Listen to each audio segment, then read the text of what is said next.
Hi, പുതിയൊരു വീഡിയോയിലോട്ട് സ്വാഗതം. ഇന്ന് വന്നിരിക്കുന്നത് ബെത്ലഹേം കുടുംബ യൂണിറ്റ്. ഈ ഒരു പടത്തിനെ പറ്റി എൻ്റെ ഒരു അഭിപ്രായം ഞാൻ പറയുകയാണെങ്കിൽ, ഇപ്പം എൻ്റെ റിവ്യൂസ് എല്ലാം എടുത്ത് നോക്കിയാൽ മനസ്സിലാവും.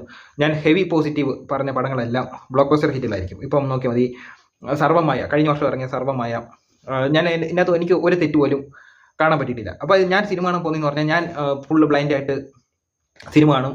സിനിമ കണ്ടിട്ട് നമുക്ക് എന്താ തോന്നി, നമ്മൾ എല്ലാ മേഖലയും എൻ്റെ ഏറ്റവും ഇഷ്ടപ്പെട്ട മേഖലയാണ് സിനിമയ്ക്കകത്ത് റൈറ്റിങ്ങും ഡയറക്ഷനും. ഞാൻ പൊതുവെ എല്ലാം നോക്കും. പിന്നെ അതിനകത്തുള്ള BGM ചില വാക്കുകളിൽ നമുക്ക് ക്യാച്ച് ആവും, ഇഷ്ടപ്പെടുന്നത് ക്യാച്ച് ആവാറുണ്ട്. ഇത് രണ്ടുമാണ് എൻ്റെ ഇഷ്ടപ്പെട്ടത്, റൈറ്റിങ്ങും ഡയറക്ഷനും. അപ്പോൾ ഞാൻ ഇപ്പം ഈ വീഡിയോ ചെയ്യുന്ന വരെ ഞാൻ ഒരാളുടെ റിവ്യൂ കണ്ടിട്ടില്ല. ഞാൻ പടം കണ്ടിട്ട് ഇപ്പം ഫുൾ ബ്ലൈൻഡായിട്ട് വന്നിരുന്ന് കാണുക. പറയാം, ഞാൻ ഹെവി പോസിറ്റീവ് പറഞ്ഞതാണ് ബ്ലാസ്റ്റ്, DC ഒക്കെ. ഇപ്പോൾ ഈ ബാലനും ഞാൻ ഹെവി പോസിറ്റീവ് പറഞ്ഞത്. അടുത്ത ഈ പടം നോക്കുവാണെങ്കിൽ കിടിലൻ പടം, ബെത്ലഹേം കുടുംബ യൂണിറ്റ്, കിടിലൻ പടം. ഡയറക്ടർ ഗിരീഷ് ഷെഡി. ഗിരീഷ് ഷെഡിയുടെ ഏറ്റവും ഇഷ്ടപ്പെട്ട എൻ്റെ സിനിമയെന്ന് പറഞ്ഞാൽ, എൻ്റെ ഫേവറേറ്റ് സിനിമയെന്ന് പറഞ്ഞാൽ തണ്ണീർമത്തൻ ദിനങ്ങളാണ്. നമ്മുടെ +2 ലൈഫ് എങ്ങനെയാണോ അത് നോസ്റ്റാൾജിയ കറക്റ്റ് ക്യാച്ച് ചെയ്ത് നമുക്ക് ഫീൽ ചെയ്യും ആ ഒരു കാണിക്കുന്നത്.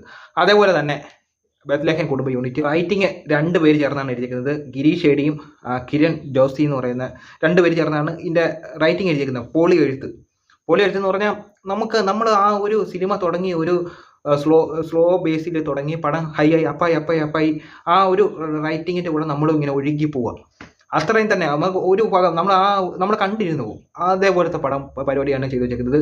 നിവിൻ പോളി, മമിത ബൈജു. ഞാൻ മമിത ബൈജുവിനെ പറ്റി ഞാൻ കുറ്റം പറഞ്ഞിട്ടുണ്ട്. ഇപ്പം കഴിഞ്ഞ വർഷം ഇറങ്ങിയ വിശ്വനാഥൻ ആൻഡ് സൺസും അതിനു മുമ്പ് ഇറങ്ങിയ ജനനായകനകത്തും വെറുപ്പിച്ച ക്യാരക്ടറായിട്ട് പറഞ്ഞിട്ടുണ്ട്.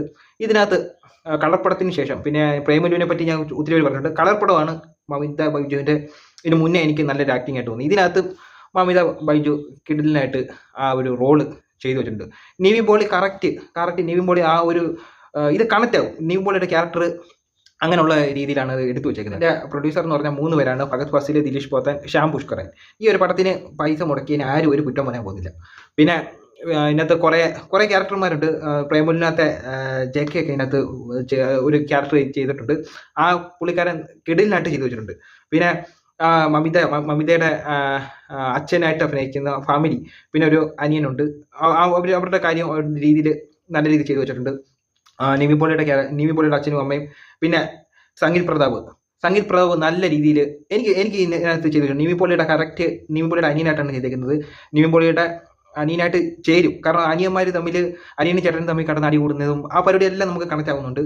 പിന്നെ നിവിൻ പോളിയുടെ ലവ് ട്രാക്കും കേട്ടില്ല, നല്ലൊരു പ്രൊപ്പോസ് സീനുണ്ട്. ആ പ്രൊപ്പോസ് സീനൊക്കെ നല്ല രീതിയിൽ ഞാൻ നേരത്തെ പറഞ്ഞിട്ടുണ്ടായിരുന്നു, എനിക്ക് ഈ ലവ് സ്റ്റോറി ഒന്നും അത്ര ഇഷ്ടപ്പെടത്തില്ല. പക്ഷേ ചില രീതിയിൽ നമുക്കത് കണക്റ്റ് ആവും. ഇൻ്റർവെല്ലിൽ വരെ ഒരു രീതിയിലും ഒന്നും അറിഞ്ഞില്ല. ഇൻ്റർവെല്ലിൽ പോയത് പോലും അറിഞ്ഞില്ല.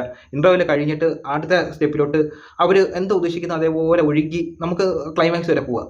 ഒരു കുറ്റവും എനിക്ക് പറയാൻ പറ്റില്ല. അതിപ്പം ഒരു വിയോജിപ്പ് ഉണ്ട് ചെറുത്, അത് ഈ സിനിമയെ ബാധിക്കത്തില്ല. മ്യൂസിക് വിഷ്ണു വിജയാണ്.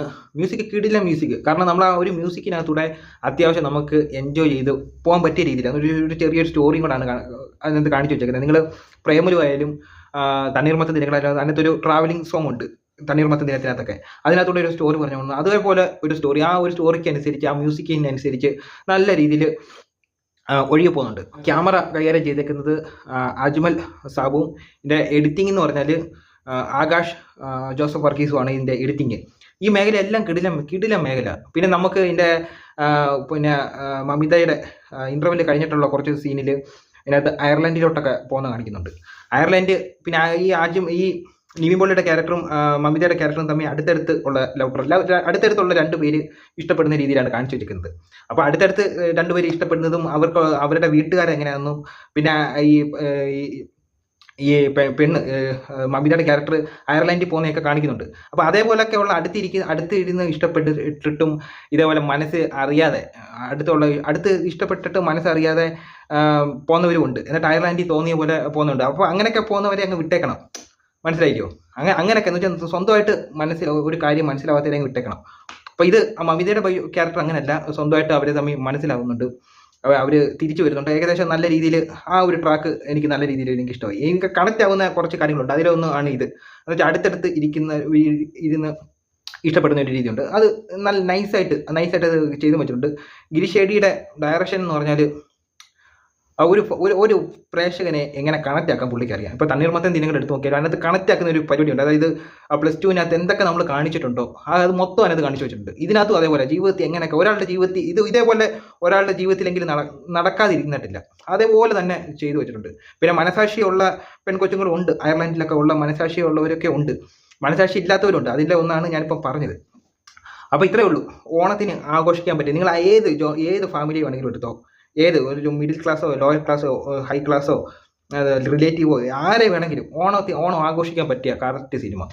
എനിക്ക് കിടലായിട്ട് ഇഷ്ടപ്പെട്ടു. പിന്നെ ഒരു ചെറിയൊരു വേജിപ്പ് എൻ്റെ ക്ലൈമാക്സിലുണ്ട്. അത് ഞാൻ എൻ്റെ മൈൻഡിൽ വേറൊരു രീതിയിലെ ക്ലൈമാക്സ് വരണമെന്നായിരുന്നു. പക്ഷേ അത് ഇതും സൂട്ട് ആവുന്നുണ്ട്. പക്ഷേ എൻ്റെ മനസ്സിൽ വേറൊരു രീതിയിലായിരുന്നു, സൂട്ട് ആവുന്ന രീതിയിലാണ് ഞാൻ സിനിമ കണ്ടപ്പം സെറ്റാക്കി വെച്ചിരുന്നത്.